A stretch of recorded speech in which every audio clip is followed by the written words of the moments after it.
Hello, hello, hello, and welcome to Tea Talks with Tawan. I want to thank everybody for coming on in and for joining me on this Monday. If you missed us last Monday, I apologize. It was storming here in the DMV area. My power went out, so there was no Tea Talk. But I'm coming back today. This is April. We are talking about Financial Literacy Month, and I have two powerhouses with me that I want to bring on.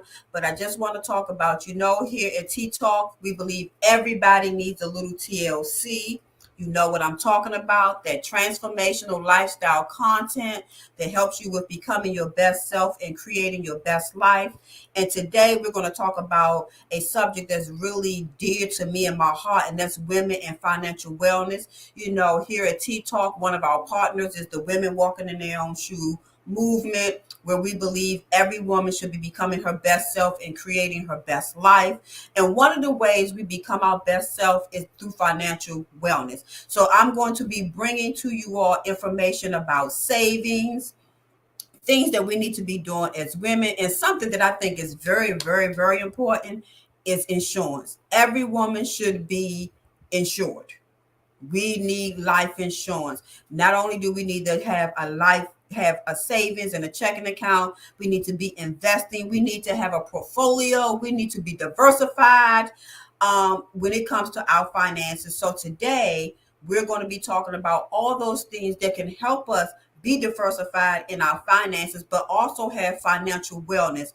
And that is critical and very important when it comes to being a woman walking in your own shoes. But it's really important just about how you live and the type of lifestyle that you have. So I'm going to bring two powerhouse up to the stage or up to the platform with me. They're going to be spilling some tea. You know me, you know what you're supposed to do. You need to grab your pen and paper. If you got some tea, you need to get it. You need to get comfortable, get in your spot. I want you to take plenty of notes. Now, if you missed this, I need you to go ahead and subscribe. Hit that little button up in the corner and subscribe so you can come back and you can watch this, and you can watch this over and over again, because I can guarantee you the information that we're going to be sharing is going to be information that can change your life. So the first person I'm going to bring on is Lexi Johnson. Going to bring her on. Lexi, say hello to everybody. Hey, everybody. How's everybody Welcome, doing? welcome, welcome, welcome to Tea Talks with Tawan. It's great to have you. Now I'm going to bring on Sakajaria. And hold on. And y'all, that's a whole mouthful. And I was like, girl, I'm not going to mess your name up. I'm not. I love her too much. She's been doing too much for me. Can't do that. Bring her to the stage. Come on. Hey, Hey lady. there. You got it So, right. Ways. yeah, I got it right. I got it right. And you know what? And it's so funny because we communicate and text a whole lot. So I'm always, hey, lady, hey, Mhm. lady, hey, lady. And I'm like, Yeah. okay, well, you want to say, hey, lady. I don't want to say, hey, lady on here. I do know her name. You know what I'm saying? I do know her name. But I want to thank you, ladies, first of all, for taking time out of your busy schedule to say that you would join me, because I know you both are doing great things in the community where you are. And you are helping to empower individuals, not just women, but y'all are helping to empower individuals to be financially savvy and to truly live a great life based on their finances. And finance, especially in the African American community, is something that is not really taught a whole lot, and it's something that we kind of fall into. We learn through trial and tribulations. Mhm. And I think it's now a time that we stop learning through trial and tribulations. I'm going to tell you, just my mother is good when it comes to finances, but she ain't passed that down. She told me some things, but she Yeah. didn't tell me all things. So a lot of things I learned through trial and error. And I know, Lexi, part of your story is just because of life and life happening and you getting to that way. So Lexi, just tell us a little bit about your story and how you got to where you are when it comes to Yeah, finance. absolutely. Yeah, absolutely. Absolutely. So, as Tawan said, the reason I'm in the financial industry was not because that's where I had planned on going. I had some life circumstances to happen from a period of 2008 to 2011. I went through a lot of things: divorce, bankruptcy, homelessness, you name it. it went on for that period of time. And so as I went through that, and then met my mentor, who is still my mentor today, he and his wife, Money. That's when I, decided, and when they taught me some very simple financial concepts, I was like, "What is this it?" And I just began to do the work. And so I decided that I wanted to be in this industry so that I could share with others how to do well in their finances, whether it was people who face situations like I did, or maybe not as serious, or even people who haven't faced things like that, and we want to prevent them from facing things like that. So that's how I ended up here in the financial services industry, on a mission to change the face of wealth. But you know what? Experience is a good teacher. It's the best teacher ever in life. So sometimes we get to our purpose through the experience. So I'm glad, not that I would want those experiences on anybody, but like you, divorced, bankruptcy. So I understand how all those things change the trajectory of your life, not just physically, emotionally, and mentally, but financially and spiritually. So I get it. So Sacagawea, tell us how you got into insurance. And can I tell you, she came and she just kind of was like, look here, girl, get you some. I mean, and I had insurance. Don't get me wrong, I had insurance, but she gave me a little bit of more information to understand insurance and the importance of it and how it can be used in different ways, things that were not taught to me, because all that was said to me is you work for the government, you wasn't married, you ain't got no husband, no chick, no child, you don't need no insurance. But when all that changed, Mhm. I didn't have any information to help me. So tell me how you got to where you are.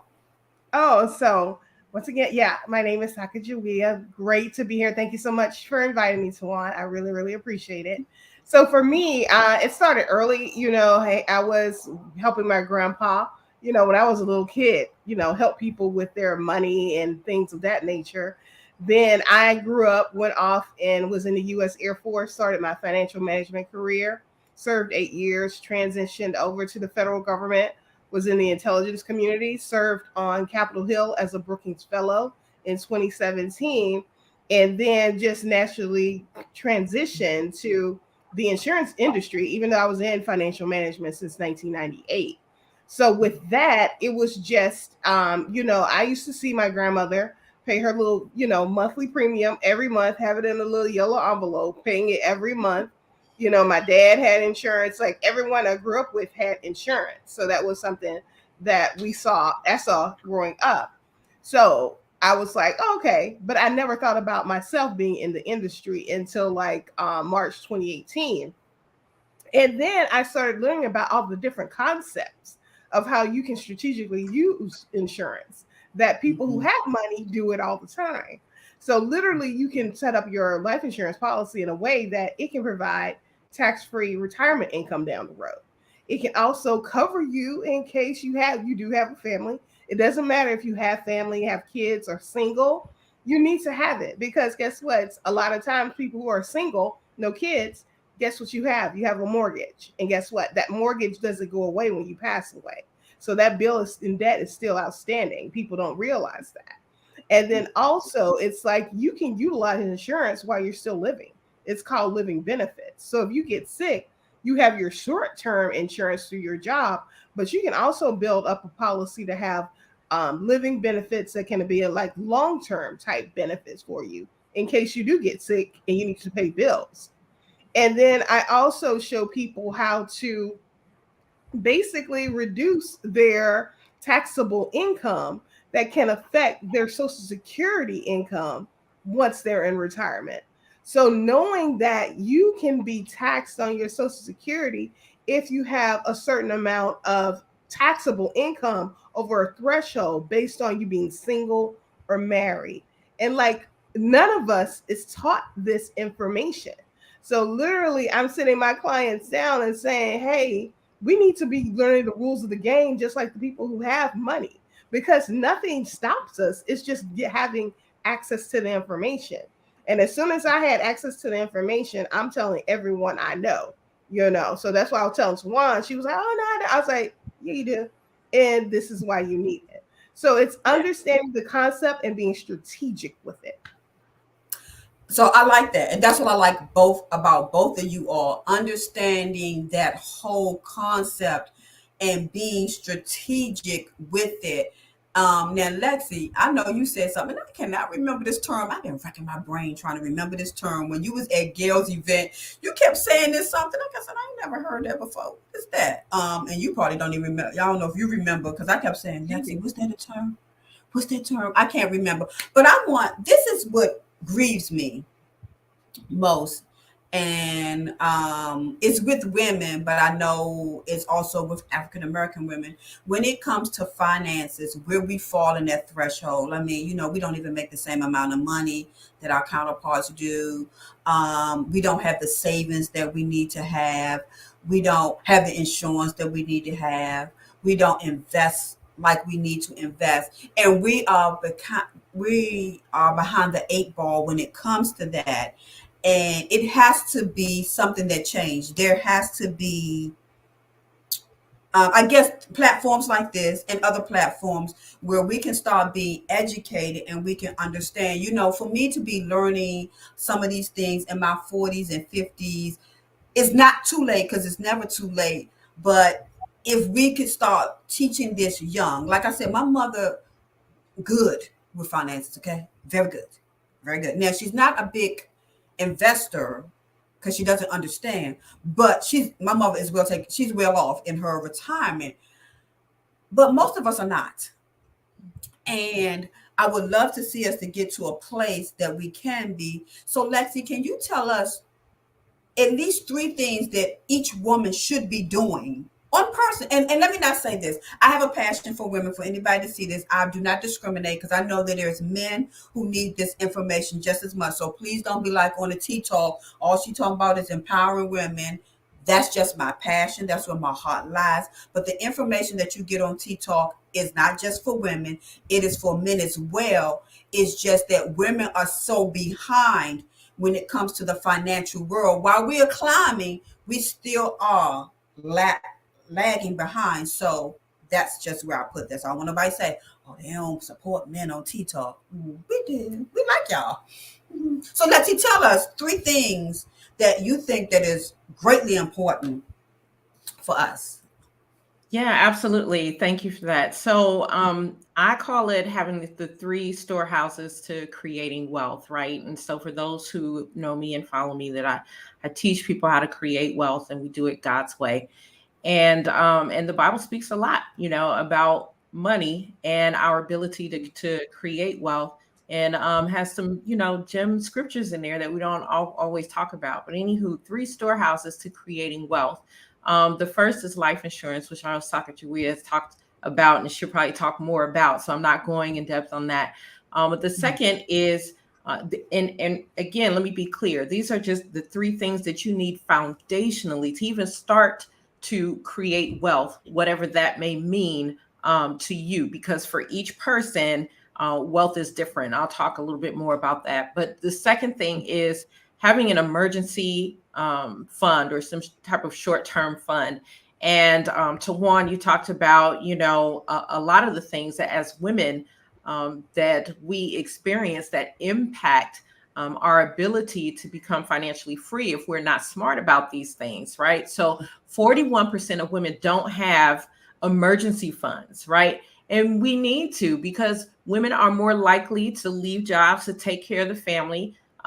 We are typically the ones that will take more time off work because the kids have to go and do A, B, and C, right? And so therefore we work less than men over our careers. And so what an emergency fund does for anybody, but especially for women, because there are it just in so many ways where we don't make as much income as our counterparts. An emergency fund keeps us from creating debt, number one, because when we don't have it, then we're looking to either borrow or, payday loans or some other kind of craziness. So we'll go and create debt. If we have an emergency fund, that prevents us from doing that.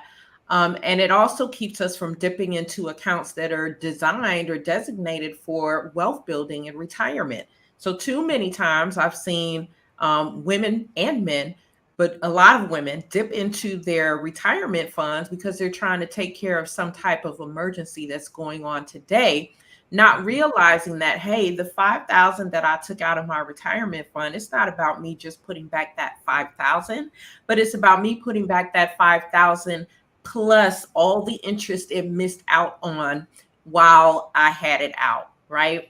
Mm-hmm. So with the emergency fund, 3 to 6 months of expenses, know what you would cut or keep if you were going to go through some type of long-term emergency, like we just went through this whole, couple years of what we've been going through, right?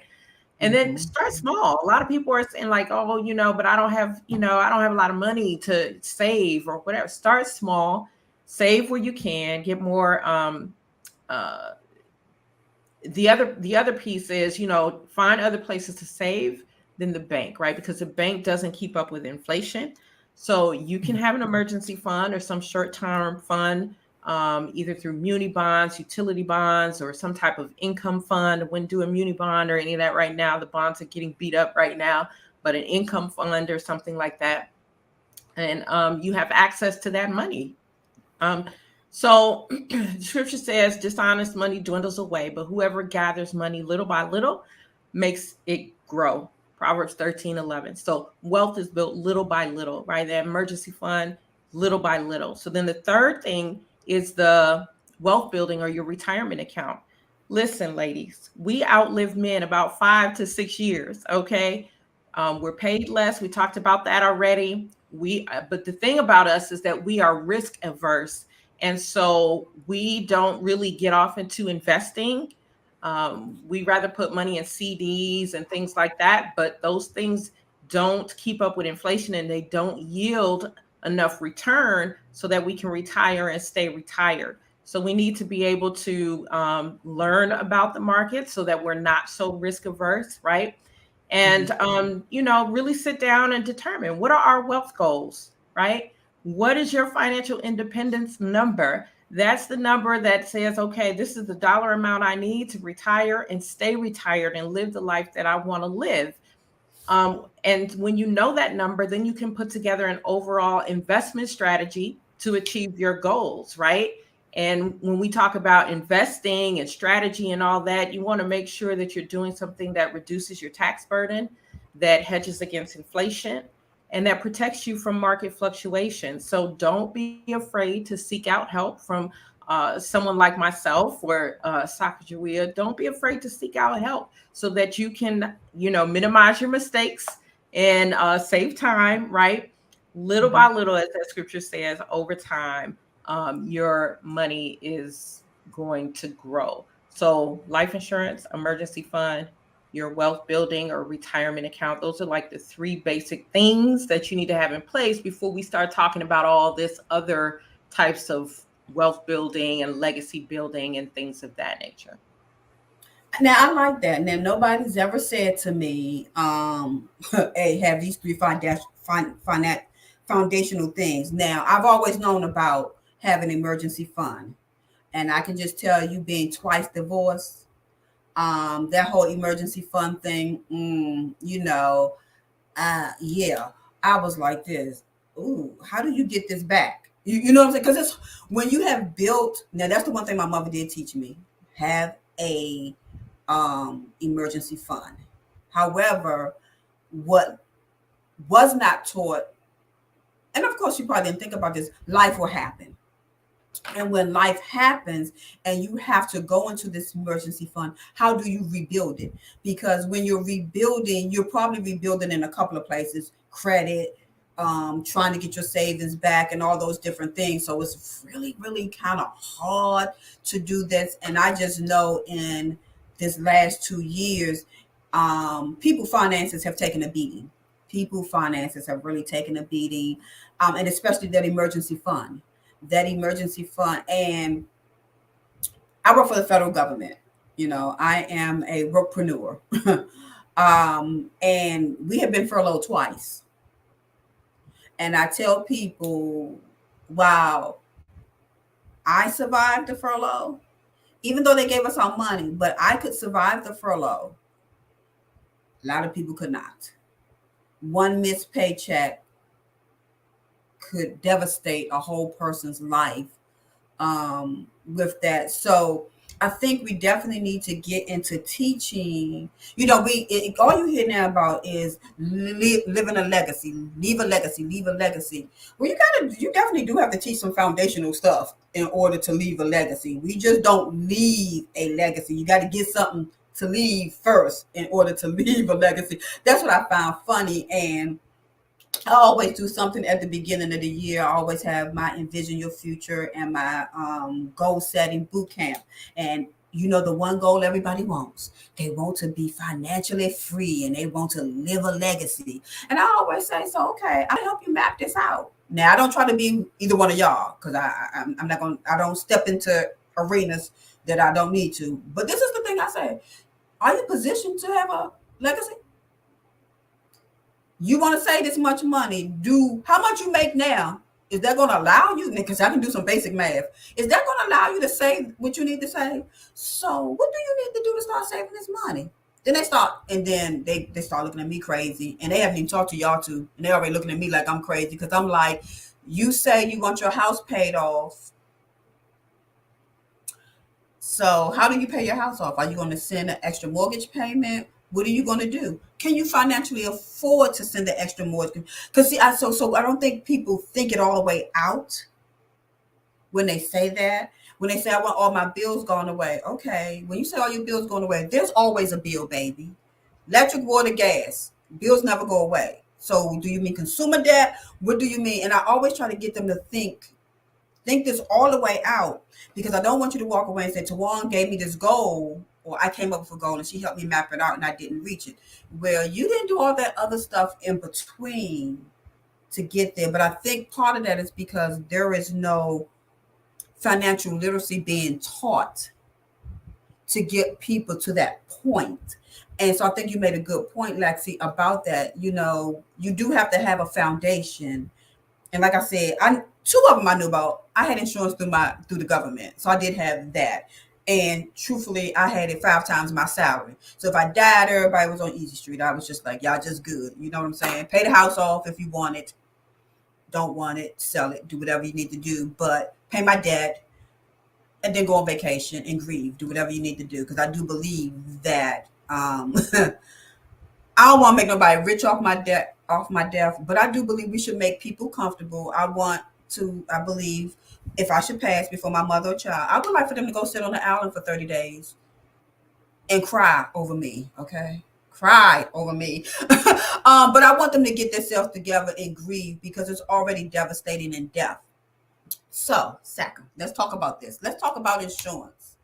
Tell us 2 most important reasons why we all have to have some insurance. I mean, it should be kind of obvious. The first one is that I don't care who you are, everybody's going to die one day. So the thing that's popping up as some type of popular way to pay for funerals is GoFundMe. Like, and this has been utilized way, way too much, because everyone's going to die. So you should have a policy in place, because you're not understanding the emotional turmoil someone is going through once they lose you. But then add on the financial stress of trying to find money and scrape it together to bury you. It's like you go on Facebook, you see all these GoFundMe, because they need to pay for a relative's funeral. So it's just being responsible. I'm sorry. There's no other way I can put it, because everyone's going to die. I don't care who you are. That's something you have to be realistic with. And you can open a policy for yourself to make sure at least you have something in place to take care of funeral expenses. One. Another reason you need to have insurance is because it's just smart to have another source of income in retirement. A lot of jobs aren't offering pensions anymore. They offer 401ks and thrift savings plans and 403bs and 457s. But you can set it up, especially if you make good enough money, instead of buying, I'm not pointing you out to one, but the purses and the shoes, but somebody else, and doing all this other stuff. It's like we need to sit down and get the priorities together. Yeah. So Mhm. people have to understand, like they don't understand when you're talking about the numbers, right? And it's not Mhm. even just rebuilding an emergency fund, but when I Mhm. start talking to people about retirement and understanding, like literally, if you average, and I'm gonna bring up my calculator real quick. If you average, say you have to pay $7 per meal 3 times a day, right? Seven Mhm. times three is 21. 21 a day times 30 days, $630. Now times 12 months, that's 7,560. Now the average person is in retirement 20 to 30 years. Let's go 25. That's $189,000 just to make sure you have money to eat. So A people are $7 meal. Mhm. for a $7 meal average, $7. right? Mhm. And so it's basically insurance can help you do that. You could have two or maybe three streams of income in insurance. Also, while you're living, if something happens to you, what if you go in the hospital and you can't work? You have your short term, but what if it's an extended amount and you need a little bit extra? That's again why insurance can work for you. And then another reason why it's so smart, a lot of people don't realize this, but real estate investors, how do you think they fund their deals? It's through life insurance policies, either whole life or what we call an index universal life, where instead of putting your money in a bank and trying to jump through hoops to get money or do a hard money loan, you can set up your own policy, be your own bank. And I literally have clients who set up like a couple of policies because you can set up as many policies because it can be so many times your net worth. Have one growing, borrow from one, and it's still working for you. And what people don't understand about that concept, when you borrow or loan against an insurance policy, it's like the money is still there. Even though you've taken it out and loaned it to yourself, you're still earning as if the money is still there. So literally, you are your own bank. And people don't understand this concept and how powerful it is. So that's part of that, leaving a legacy. But it's Mhm. like we gotta change our mindsets and stop Mhm. being in a culture of only thinking we are worthy enough to do paycheck to paycheck living because of our circumstances, how we were raised, and just how the culture, what I mean, society is kind of like cast this shadow on our culture, especially our community, of not being great savers and being just spending all the time. Let's Mhm. change that for ourselves because we have that power to do that in our community. And that's Mhm. going back on your point, Tawan and Lexi, financial literacy. Let's have more workshops and things about that and make financial literacy more than just 1 month highlighted during the year. Like Yeah. every time we come together as women, as a people, as a community, let's have a segment in there where we're giving nuggets of information and we're giving actionable items someone can do to better their individual position through budget, savings, insurance, retirement, whatever it is. Let's make sure people know they have a resource to go to and make this happen for themselves. Girl, baby. Whew, I love that. First of all, I'm gonna go back to the first comment you made. Mhm. It grieves my spirit so much to see how much we use GoFundMe, which was not created for that No, purpose. It was really created to help nonprofit and organizations raise money there you to go. do work, to give Mhm. back and to do. But we have now taken this to such another level that it disgusts me.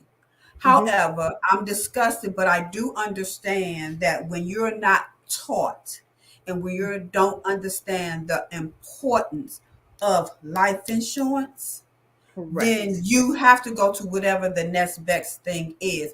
And what I think is so interesting is if they wouldn't have come up with GoFundMe, what would people be doing?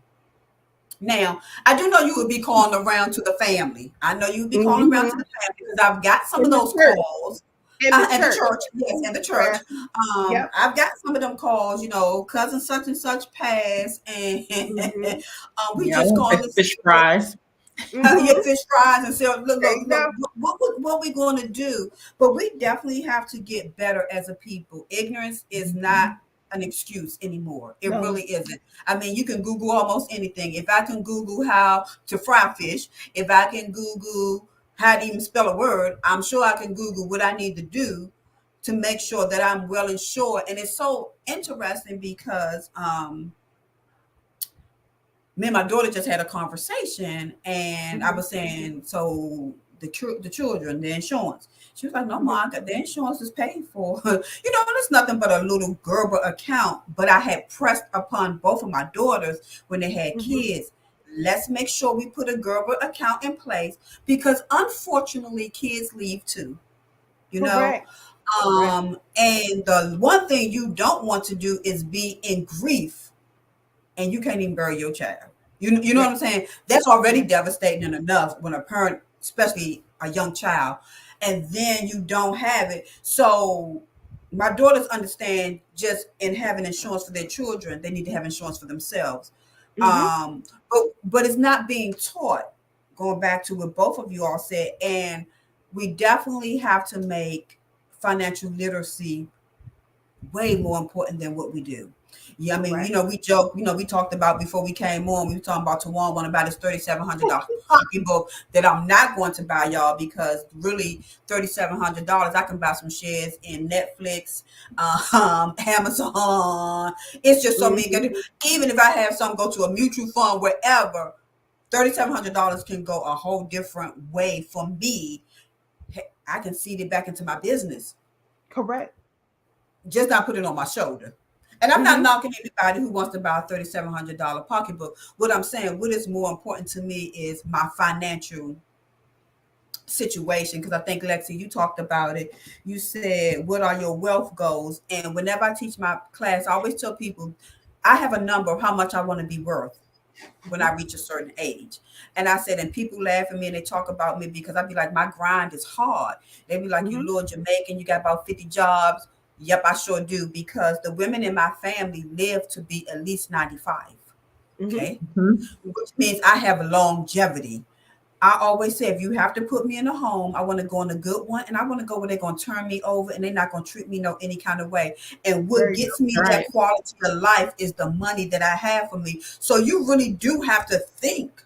Yeah. Correct. ahead for those type of things. And see, nobody really wants to have this conversation. So let me just say this. We're going to go to a commercial, but I'm excited about these two ladies are going to be with me on June 26th. The women walking in their own shoes. One of our partners is having an empowerment tea, and we're talking about women walking in financial wellness. And we're going to have this kind of conversation because we just cannot continue talking about we want to be the boss and we're not even doing boss things. See, that's what's funny to me. There you go. Boss is Right. not, Mm-hmm. I said this at the last tea I had, boss is not a Gucci and some red bottoms. That's No. right. That's right. That's It's not necessarily a boss move. I mean, you look good as a boss, but that's not a boss move, okay? correct. Right. A boss move is, do you have these three foundations that Lexi talked about? Are you using that insurance foundation in the way Sacagawea said? What are you doing?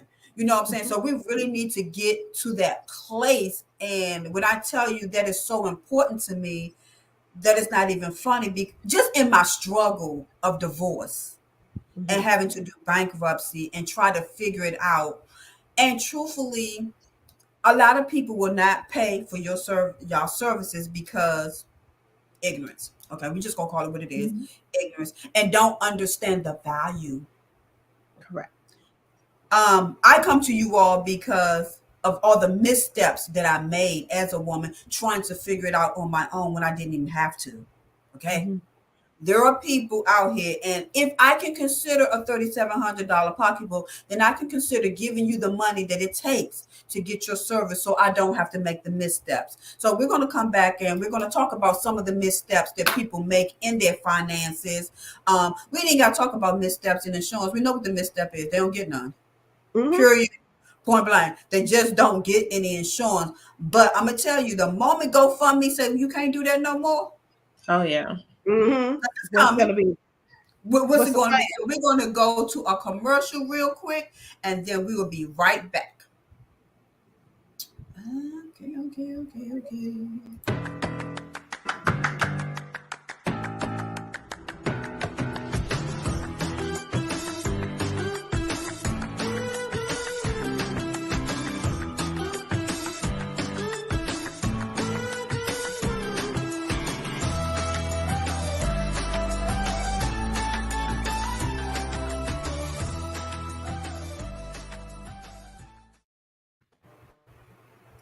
Okay, okay, okay. We are back, and I gotta just thank my sponsor, Tea Lovers Cafe.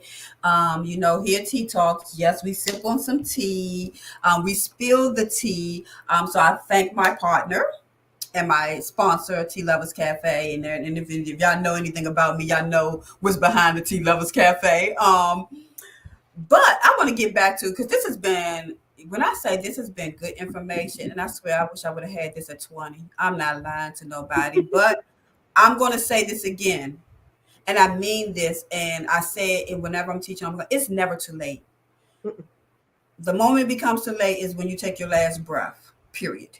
It Right. is never too late to get your finances in order and to put it in a place. It might not be where you want it to be, but you definitely can turn it around and get it to the place you need it to be. You just have to be intentional and make that decision. When I talk about being a woman walking in your own shoes, I'm not just talking about what are your goals in life and how do you reach all your dreams. Part of your dream should be financial. We all should have a financial aspiration goal, and we should be very intentional every day. So I'm gonna share a little bit something with the group. Anybody that's watching, when we was backstage, I was sharing with them how trying to make this one last purchase, just one last purchase. So I saw the price of my one last purchase, and could I do it? And I could have did it two different ways. I could have literally taken it out my account and paid for it, or I could have put it on a credit card and paid for it only in two payments because we cannot be stretching that out. But so far, however, because of my goals and what I'm being very intentional about, I could not make the $37 sacrifice in that way. I just Mhm. could not, especially when I am working very hard on building my portfolio. And I feel like I got to catch up because I'm building, I started when I started. I was going to say late, but I started when I started. Mhm. Um, so in building my portfolio, seriously, I can go to Robinhood or whoever and buy me some stock and not buy and not give Gucci my money. I still like Gucci, and if anybody out there watching wants to buy me one and fund me one, we don't have to do a GoFundMe. You can just go ahead and cash at me. We can do that, and I still might take the money and go buy me some stock. But I'm just saying, in all seriousness, I really believe that in all the areas when we're looking at our life, the financial one is crucial because it does dictate your well-being and the type of life you live. And I think people know that, but don't know that, if you know what I mean. When you stay in a job for 10 years and never get a promotion, you dictate what you will have, Mhm. how much you can have. You even dictate how much you can put in your savings.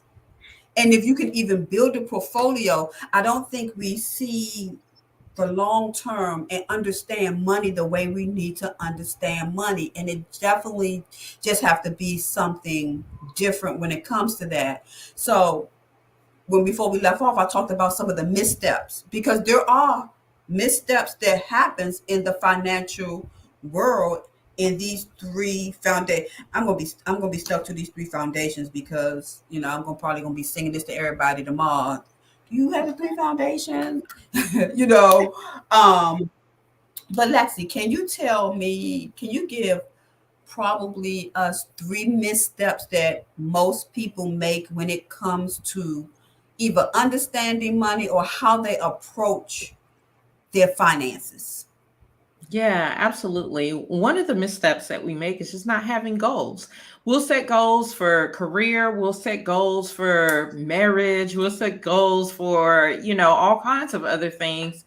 But when it comes to our finances, and I find, particularly for women, I don't know what it is about us that we don't set very specific financial goals. Everything is pretty much just kind of, vague, just kind of like you said earlier, yeah, I want to be financially free because it sounds good to say it, right? I want to leave a legacy. What exactly does that mean, right? And so oftentimes I have my clients to sit down and I'm like, I need you to write out your goals, short term and long term. But I don't want you to write something that's just vague. I need you to attach a dollar amount to that. So if you're like, I want to own a house in 2 years, well, how much is the type of house that you're interested in? How much does it go for on average?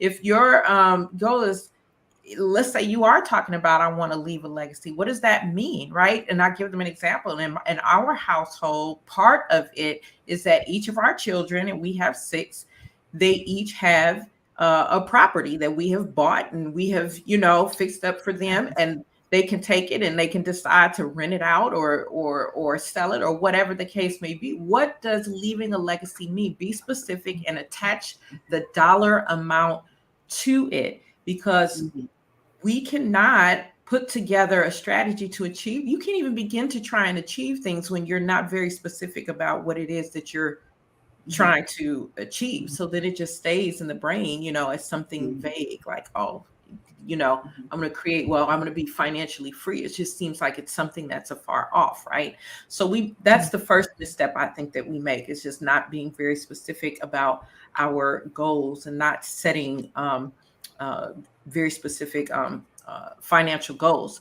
The second thing is, I think that, and a lot of this has to do with mindset, right? And our attitude towards money and what we believe about money. But the second thing I believe is that we often think, oh, before I can do any of this, I need to have a whole bunch of money already.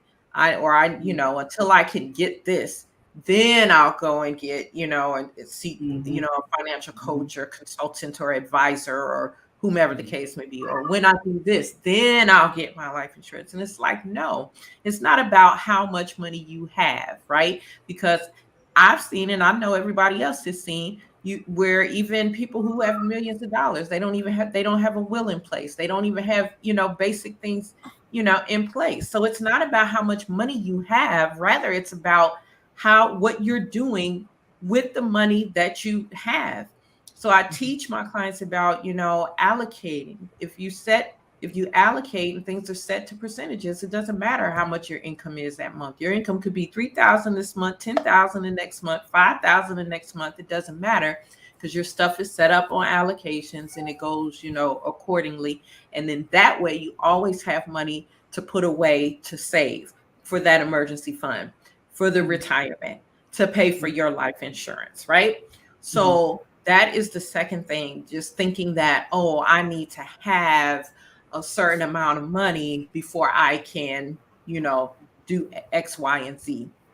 And then I think the third mistake that we make is not seeking financial help, not seeking advisors. And this is another thing that people might say, oh, when I get money, then I'll, no, no, no. You got to know what to do with the stuff you got now so that you can have money later on, right? And so we need not be afraid of seeking help, seeking the assistance, because these people we know different strategies and tips and things that may not even come to your mind, because you don't know what you don't know, right? Sure, you can get on and Google something, but how do you Google something you don't know? You can't. Right. So, don't be afraid to sit down and all I'm saying is have conversations, right?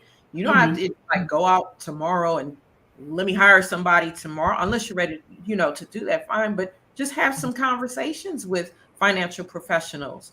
And as and then don't leave them the conversations, either, but have some conversations and then make a decision. So those I think are three mistakes that I see. often in doing this work since 2012. Yeah. Two things that you said are key. I'm going to go back to mindset. Mindset is everything, and the attitude that you have about money reflects. Unfortunately, in our community, as soon as we get it, it comes out our hand. You know, we think material things are the things that show wealth. That shows wealth to Beyonce and Jay-Z, okay, because they can afford to do those things, and they still have that three foundational things we're talking about, okay. So they can go buy a Lamborghini and a $3,700. Matter of fact, the pocketbook is not 3,700; it's probably 37,000, and it's not even missed at that point. You know what I'm saying? And they understand the tax loopholes that they can go through so that that can happen for them. So our mindset, we first of all have to work on our mindset, and the mindset is for everything. Period. Point blank. But if you, unfortunately, I think a lot of us, and it used to be me. I'll speak for me. I used to operate in a lack type of mindset, not understanding the importance of an abundance mindset. Because when your mindset is changed, you will say, I won't buy a $3,700 pocketbook. I will buy stock. You know what I'm saying? That is an abundance mindset, because a $3,700 pocketbook will yield me nothing but to look cute. Maybe when I'm rocking it, and I'm only looking cute to me, because somebody might not even like the $3,700 pocketbook. You know what I'm saying? So it's only in my eyes that I'm gonna look cute. But if I take that $3,700 and just divide it, let's just say if I just put $1,000 on 3 different stocks, that could change my life. Truthfully, that could really change, especially if I pick the right stock. You know what I'm saying? That could really change my life or anybody's life. But the mindset is important, and it is really hard to move people from a lack mindset, a poverty mindset, to an abundance mindset. Because when people think about abundance, they think about greed. It's not about greed, but it's about a lifestyle that you want to inhabit for yourself. Because see, when you start having an abundance mindset for real, then you can leave a legacy, because then you'll start setting the goals that is needed to do that.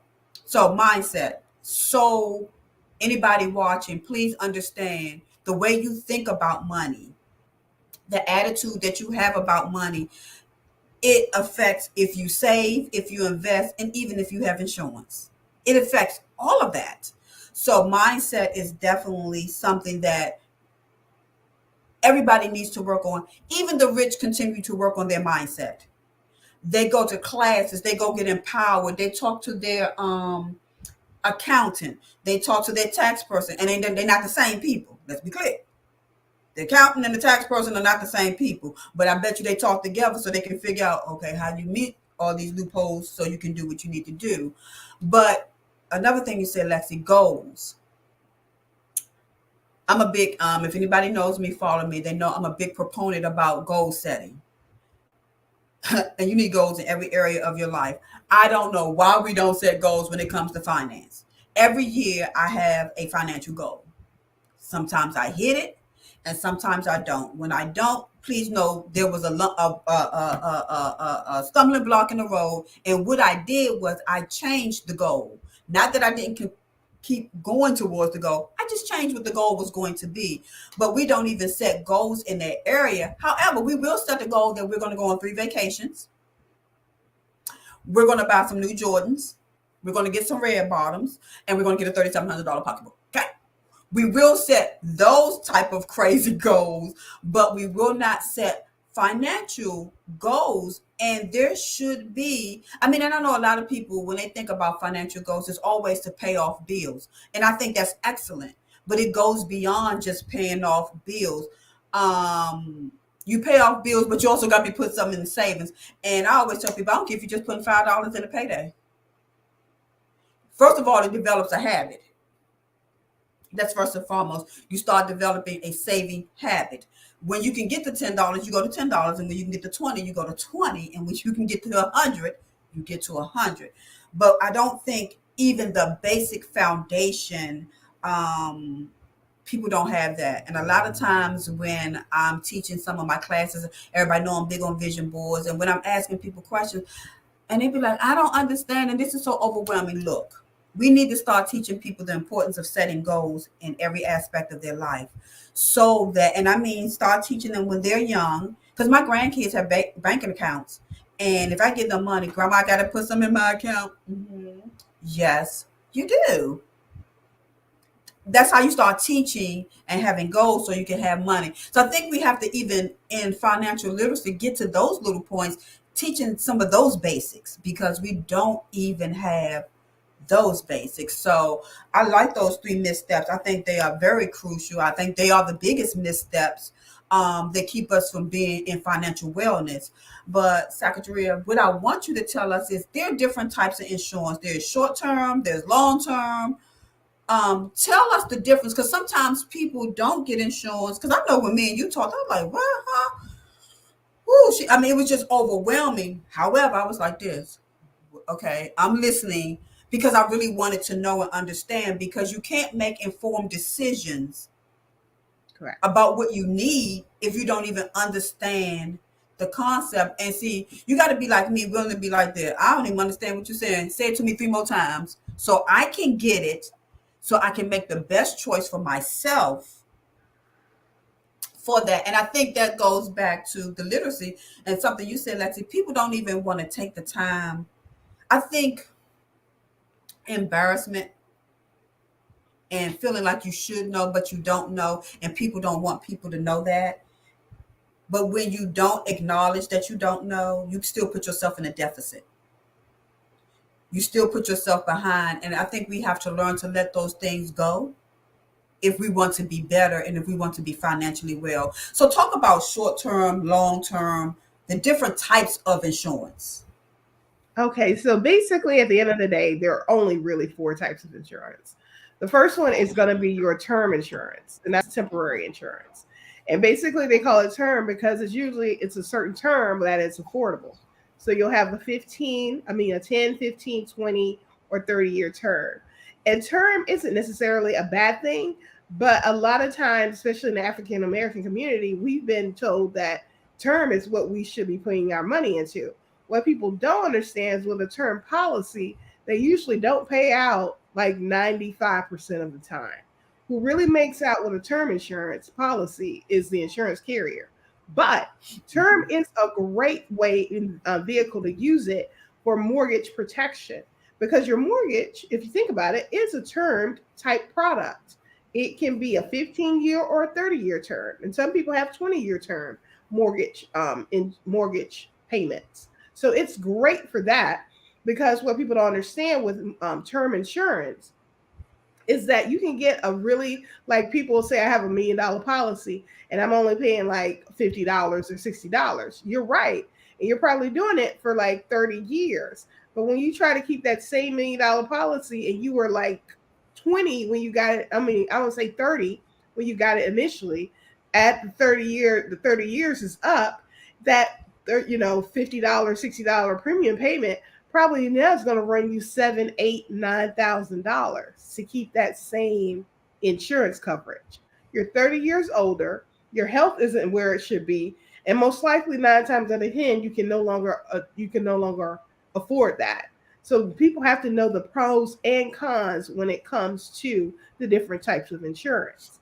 The next one is your whole life. That's your first type of permanent. What people don't understand is, like with term, there's no cash accumulation with this vehicle. So you don't earn cash. So that's why it's so affordable to have. With a permanent type policy, you have cash accumulation, which you can therefore use for other things. Really, the main difference is how much cash accumulation that vehicle can build for you and if it's worth it, how you need it. Now, with the whole life, what people really are using it for is really for that banking concept, where they're putting in a huge amount in the policy itself. But what people like about it, especially when it comes to real estate investing, is that guaranteed interest rate that pays through it and accumulates the cash. So literally, some people are using that whole life as, I would say, collateral to make their loan package even better when it comes to going and vetting for lenders when it comes to real estate and investments. So people, you got to think outside the box when you're thinking about life insurance. But whole life, is your first type of permanent type of insurance. And another thing too, it can give you a certain amount, usually between 1 to 4% is that gain per year you can do on the cash accumulation. So there, it can be a very effective tool when it comes to trying to utilize it in that way. The next one is your universal life. Once again, still a permanent type policy. It's just a little bit more flexible than your whole life when it comes to the payment structure. With a whole life policy, you have to keep in mind that you have to pay that premium that's set there in the contract every single month.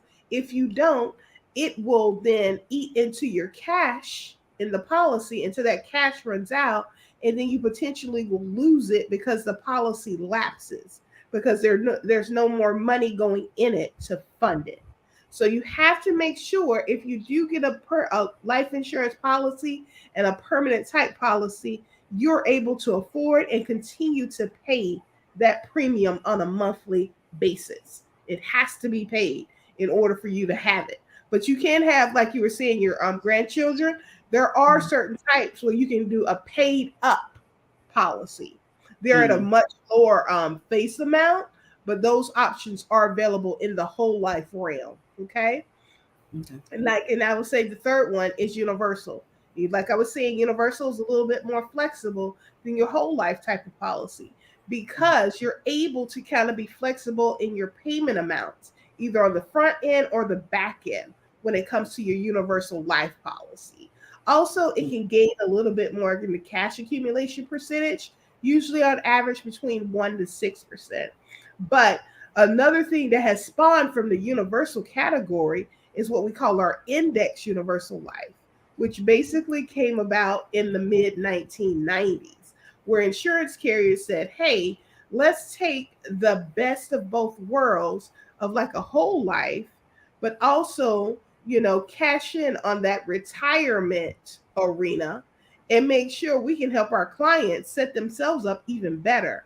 So with a universal index universal, unlike the whole and the universal, it's able to gain cash via two ways: via that fixed rate where you already have in your whole life and your universal. You also have what we call an indexing strategy, which basically your money isn't directly into the stock market, but the carriers take on the risk where they give you, it's basically your account can earn cash a little faster based on the performance and them crediting your accounts. So that's where you can get a little bit more for bang for your buck if you look into an index universal life. And so basically, another fact people don't know, the highest, the highest death benefit face amount of a life insurance in history was purchased in 2019 by a rich tech billionaire. They purchased an IUL for over $200 million. It took 7 life insurance companies to come together to create that one policy. Because what they don't understand and people don't get, it's like rich people, like you say, your Bill Gates and Mhm. your Warren Buffetts and everyone, and even Steve Jobs.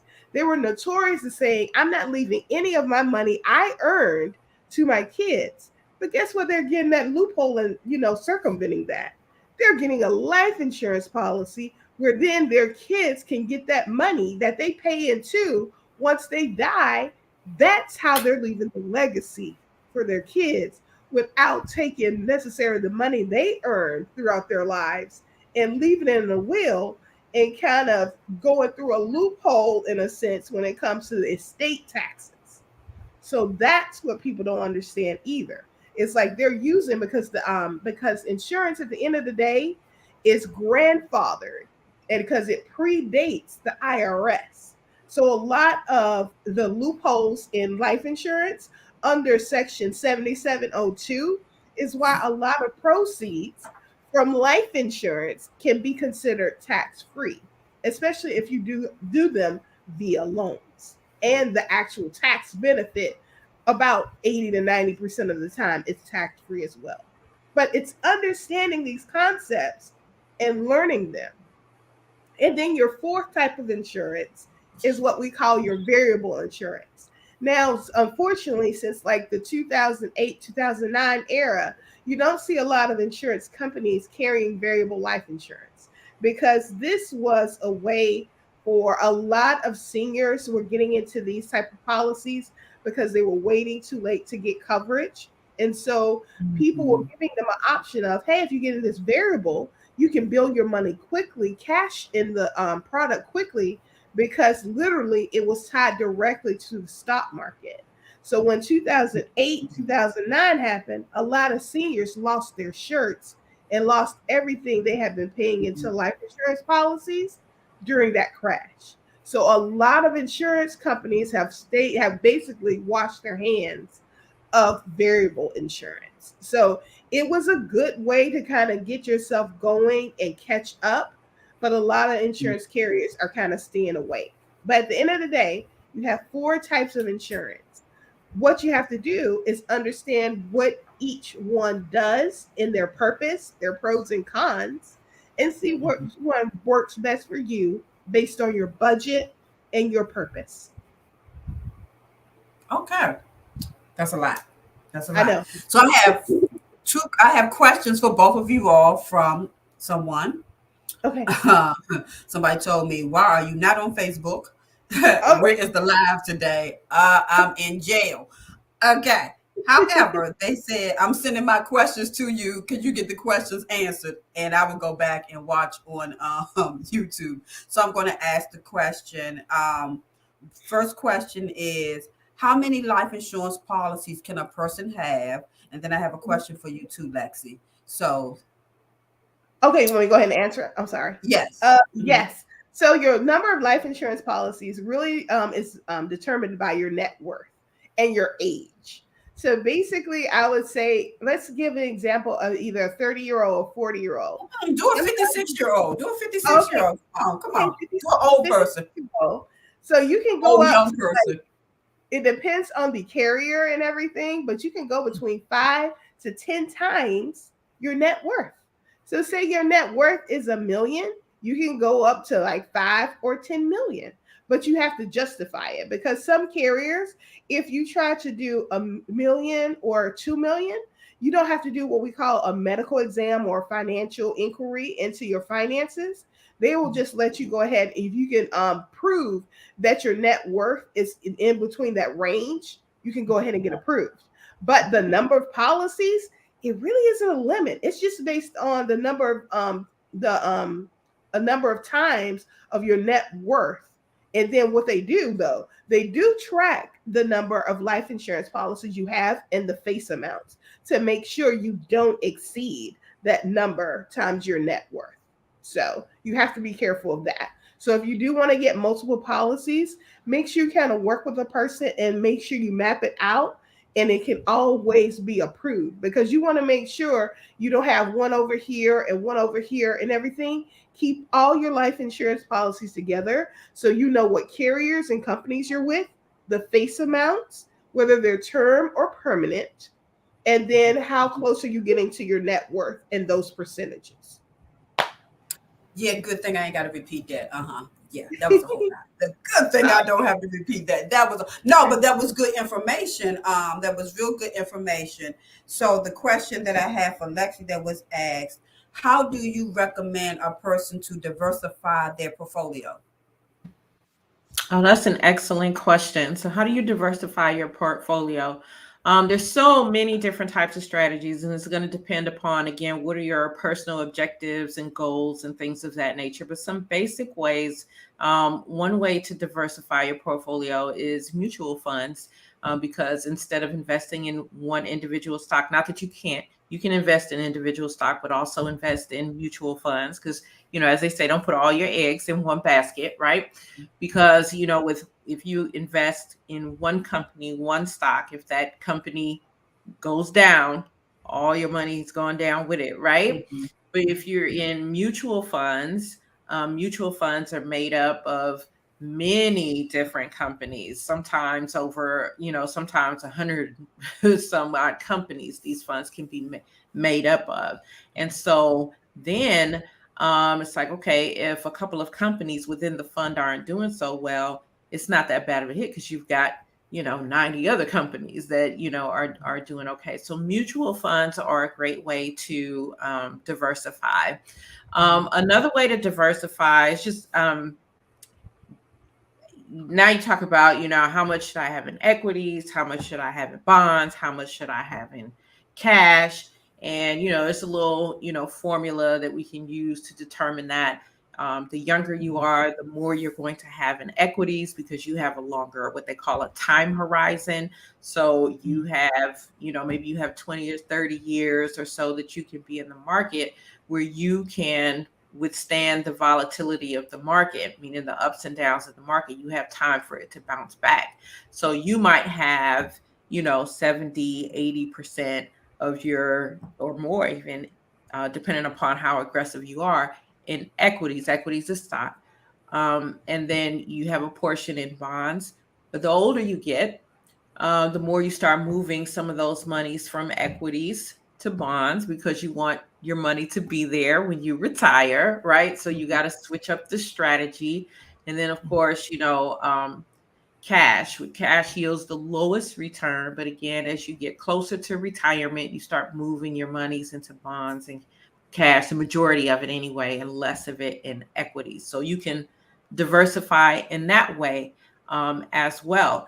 And then, I mean, there's just so many different ways to diversify. So then you can even diversify when it comes to investing. You can diversify in this way. You can invest in paper assets, stocks, bonds, mutual funds, right? ETFs, all of those things. And you can have monies in business, whether it's your own business that you start or whether you invest in businesses. And then you can have a portion of your money in real estate, right? And then you have another portion of money in just some other things like, crypto or commodities or other types of. So there's tons of ways to diversify. And again, it's just going to depend upon your goals, your objectives, and what you're trying to do. Okay. I hope y'all don't hear Okay. my grandson crying in the background. I know that's good. Okay. So, and I know you're right. I know it's depending on your age and where you are, how you diversify is very different. What you would recommend to somebody 50 and what you would recommend somebody 20 definitely would be different. I would like each one of you all to give one parting word, something that you would recommend, something in your industry that is a takeaway. Give somebody an action item today, something they could do today. And we didn't really get into investing. We didn't get into that. And I didn't get into it for a reason because these wonderful ladies are going to be with me on June 26th, when I have the empowerment tea, when we're talking about women walking in financial wellness. You could definitely find out more about that at www.itos.com. That's women walking in their own shoes, www.itos.com.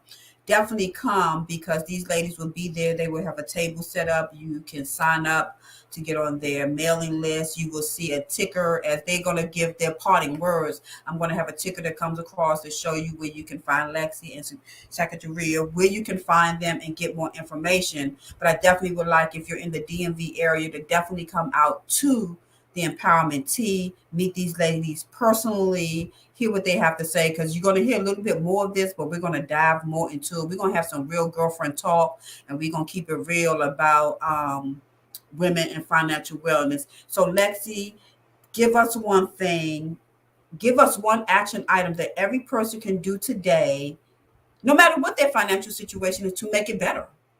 And you know that thing I was trying to remember, it was some kind of index something you kept saying, that Gail's thing, some kind of financial index something. Then I kept saying, I ain't never heard that term before, ever, ever, ever, ever, ever. Financial independence number. Yeah. Okay. Yeah. Okay. That's what that That's what that was. was. But give us one thing that we can walk away with, that anybody who comes on, who rings that little bell and say that they're going to subscribe, so they can stick and see all the things that we're talking about at Tea Talk. But give them one thing that you do. Yeah, that one thing would go back, I think, to the first misstep I talked about, which is sit down and write out your financial goals and attach those dollar amounts to them. Sit down and do that, especially if I know we talk about just women, but also couples, because what I've found is, so many couples Yes. argue and stuff about money. But if you guys sit down and you write out, okay, what are our family goals? What are we trying to achieve? And you start have your conversations based on the goal that you're trying to achieve and how you can each contribute, then you're going to find that you're going to have less and less strife as it relates to having these conversations about money, because the focus is not going to be on, oh, you're doing this and you're doing that or whatever. But no, now we're talking about, these are the goals, this is how I'm going to contribute, this is how I'm going to contribute, this is how we're going to make it together. So anyway, write your goals down. That's what you can do tonight. Sit down, write down your goals, attach the dollar amounts to them, and then seek out a professional so that you can put a strategy in place to reach them. Can you give us an example? Because when you say write a goal, if I don't know anything about goal setting or how to write a goal, somebody like me know how to do this. But if somebody's just watching and don't know how to do that, can you give us an example of a financial goal? Yeah, absolutely. So I'm gonna go back to the example I used earlier. Maybe you want to buy a house. A lot of people want to buy a house. So I want to buy a house. All right. So it's not good enough just to say I want to buy a house. When do you want to buy the house? In the next 2 years, 3 years, 5 years? Okay, so when, okay, you got to put a time frame on it. And then you got to look, well, what kind of house do I want? So that I can begin to look at how much this type of house costs in the area in which I'm looking for this house. So the area that you want to live in, and how much the type of house, and how much the house is running for, the average cost of that house. That's what makes up a really good financial goal. So in other words, I want to buy, I don't know, I'm making up a style of house. I don't know, the Shine Right house, whatever. The Shine Right house in 3 years in Annapolis, Maryland. And right now these houses are running $795,000, whatever the case may be. But write that down, because now you can work backwards into that, right? Like, okay, how much am I going to need to put up? What's the down payment required? Are you looking at a conventional or some other type of loan? So you can write down, okay, I'm going to need this much down payment, so that you can begin to make it happen. You can't make it happen without writing those things down. Thank you. I appreciate that, because I know a lot of people, we assume people know what it, when we say write a goal or set a goal, we assume people know what that means. But a lot of people truly do not get that. I want to buy a single family home in the Annapolis area in the price range of $700,000 to $800,000 by 2025. That's the goal, right? But most people don't get that, let alone that they got to work backwards. Because I've had people sit down with me and they say, "Want to do it?" And the first thing I ask you, do you have the income to do it? That's the first question I'm going to ask. Do you yield what it will take to get this? How much do you have to make to qualify for that type of house? See, we don't think about all those things. We just see that we want a big house, we want this, and we want that. And that's how we try to move forward. So I thank you, Lexi. I appreciate that. Come on, bring us home, baby. Give us something that we can take away insurance wise, ma'am. Come on. So the main thing is just to make sure you do have some type of coverage in place in case something happens to you. Also, if you are married and you have kids, what happens if you're the breadwinner and you unfortunately pass away?